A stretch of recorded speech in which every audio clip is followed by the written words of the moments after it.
আধুনিক ভারতের ইতিহাস বলতে আমরা ঠিক কী বুঝি, আর ঐতিহাসিকরা সেই সময়ের গল্পগুলো আমাদের কাছে পৌঁছে দেন কিভাবে? চলুন আজ আমরা একসাথে খুঁজে বের করার চেষ্টা করি সেই সব সূত্র যা দিয়ে বোনা হয়েছে আমাদের আধুনিক ভারতের ইতিহাস। তো মূল প্রশ্নটা কিন্তু খুবই সহজ, আবার বেশ গভীরও। আমরা আধুনিক ভারতের ইতিহাস নিয়ে যা কিছু জানি তা আসলে কিভাবে জানি?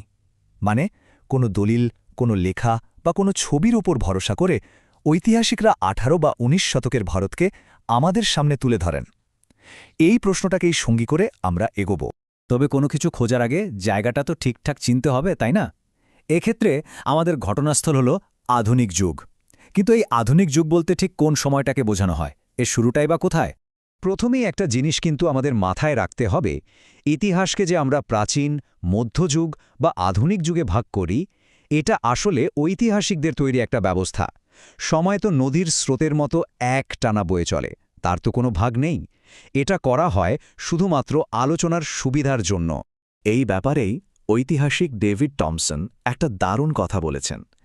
ইতিহাস নিজে কোনো বিন্যাস জানে না, ঐতিহাসিকরাই এর মধ্যে বিন্যাস খুঁজে বের করেন।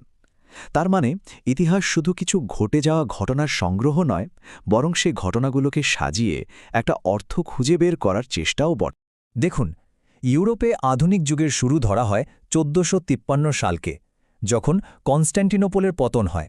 এর পরের সময়টায় সেখানে রেনেসাঁস, যুক্তিবাদ আর মানবতাবাদের জন্ম হয়। কিন্তু ভারতের প্রেক্ষাপটটা ছিল একদম আলাদা। এখানে আধুনিক যুগের শুরু ধরা হয় মুঘল সাম্রাজ্যের পতনের পর, ব্রিটিশ শাসনের সময় থেকে।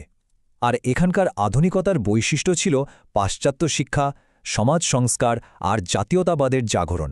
তাহলে এই যে ভারতের আধুনিক যুগ, এর ইতিহাসটা ঐতিহাসিকরা কিভাবে লেখেন, কিসের উপর ভিত্তি করে?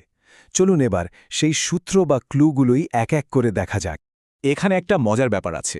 প্রাচীন বা মধ্যযুগের ইতিহাস লেখার সময় সূত্র খুঁজে পাওয়াই মুশকিল। কিন্তু আধুনিক যুগের ক্ষেত্রে সমস্যাটা ঠিক উল্টো। এখানে সূত্রের অভাব নেই, বরং এত বেশি সূত্র আছে যে তার মধ্যে থেকে আসলটা বেছে বের করাই একটা বড় চ্যালেঞ্জ। কোনটা সত্যি আর কোনটা প্রচার তা বোঝাটা খুব জরুরি। তো সূত্রের খোঁজে আমাদের প্রথম গন্তব্য হল সরকারি মহাফেজখানা বা আর্কাইভস। এগুলোতে বলা যেতে পারে ইতিহাসের সরকারি ভার্সান। ইস্ট ইন্ডিয়া কোম্পানি বা ব্রিটিশ সরকার, ওরা কিন্তু সব কিছু লিখে রাখত, মানে একেবারে খুঁটিনাটি সব কিছুর রেকর্ড থাকত।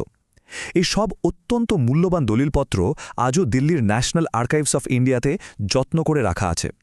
এছাড়াও কলকাতা, মুম্বাই আর চেন্নাইয়ের মতো বড় শহরগুলোর আর্কাইভেও প্রচুর নথি রয়েছে। তবে সবচেয়ে বড় গুপ্তধনের ভাণ্ডারটা কিন্তু রয়েছে লন্ডনে। সেখানকার ইন্ডিয়া অফিস লাইব্রেরিকে আধুনিক ভারতের ইতিহাসের অন্যতম প্রধান উৎস বলে মনে করা হয়। কারণ ভারত আর ব্রিটেনের মধ্যে সেই সময় যত রকম যোগাযোগ, চিঠিপত্র চালাচালি হয়েছে, তার প্রায় সবই এখানে পাওয়া যায়। সরকারি কাগজপত্র তো গেল একদিক, কিন্তু ইতিহাস মানে তো শুধু সরকারি সিদ্ধান্তের গল্প না, তাই না? সেই সময়ের মানুষরা কি ভাবছিলেন, কি লিখছিলেন, সেটাও তো জানতে হবে। আর তার জন্য আমাদের দেখতে হবে ব্যক্তিগত লেখালেখি আর রচনাগুলোর দিকে। সেই সময়েই এমন অনেক ভারতীয় ঐতিহাসিক ছিলেন যারা নিজেদের চোখে দেখা ঘটনাগুলো লিখে গেছেন। যেমন ধরুন গুলাম হোসেনের সিয়ার উল মুতাক্ষরিন বা স্যার সৈয়দ আহমেদ খানের the causes of the Indian revolt. আবার আনন্দরঙ্গ পিল্লাইয়ের ডায়েরি পড়লে সেই সময়ের ফরাসিদের কার্যকলাপের একটা জীবন্ত ছবি পাওয়া যায়। আর স্বাধীনতা আন্দোলনের সময়কার লেখাগুলো তো এক একটা জীবন্ত দলিল। যেমন দাদাভাই নওরোজি তার বিখ্যাত বই poverty and un-British rule in ইন্ডিয়াতে দেখিয়েছিলেন ব্রিটিশরা কিভাবে ভারতের অর্থনীতিকে শোষণ করছে। তেমনি সুরেন্দ্রনাথ ব্যানার্জির এ নেশন ইন মেকিং বইটা পড়লে বোঝা যায় কিভাবে একটা জাতির ধারণা তৈরি হচ্ছিল। শুধু শুকনো ইতিহাস বা রাজনীতির বই নয়, সেই সময়ের সাহিত্যগুলোও কিন্তু অসাধারণ এক একটা দলিল। বঙ্কিমচন্দ্রের আনন্দমঠ বা দীনবন্ধু মিত্রের নীলদর্পণের কথা ভাবুন। এগুলো নিছক গল্প বা নাটক নয়, এগুলো তৎকালীন সমাজের আর মানুষের আবেগের প্রতিচ্ছবি। এগুলো আমাদের ইতিহাসের অনুভূতিগুলোকে ধরিয়ে দেয়। আচ্ছা, সরকারি নথি হলো, ব্যক্তিগত লেখালেখি হলো, কিন্তু সাধারণ মানুষের মনে কি চলছিল, তাদের মতামত কি ছিল? এই জনমত বোঝার জন্য আমাদের আরও কিছু সূত্রের দিকে তাকাতে হবে। আর জনমত তৈরির সবচেয়ে বড় হাতিয়ার ছিল সংবাদপত্র। জেমস হিকির বেঙ্গল গেজেট থেকে শুরু করে দ্বারকানাথ বিদ্যাভূষণের সোমপ্রকাশ পর্যন্ত এই পত্রিকাগুলো শুধু খবরই দিত না, এরা সরকারি নীতির কড়া সমালোচনা করত আর মানুষের মধ্যে রাজনৈতিক চেতনা জাগিয়ে তুলত। আরেকটা খুব জরুরি বিষয় হল ভারতের ইতিহাস মানেই তো আর শুধু ব্রিটিশদের গল্প নয়। এখানে পর্তুগিজ, ডাচ, ফরাসি এরকম আরও অনেক ইউরোপীয় শক্তি ছিল। তাই পুরো ছবিটা পেতে হলে আমাদের লিসবনে রাখা পর্তুগিজ নথি বা অ্যামস্টারডামে রাখা ডাচ নথিগুলো দেখতে হবে। এগুলো থেকে ইতিহাসের সম্পূর্ণ অন্য একটা দিক জানা যায়। আর সব শেষে এমন একটা সূত্রের কথা বলবো যা আগের কোনো যুগেই সম্ভব ছিল না। সেটা হলো ফটোগ্রাফ। 19 শতকের ক্যামেরা আমাদের জন্য সেই সময়ের মানুষ, সমাজ আর ঘটনার একটা চাক্ষুষ প্রমাণ রেখে গেছে। একটা ছবি যা বলতে পারে তা হয়তো হাজারটা শব্দেও বলা যায় না।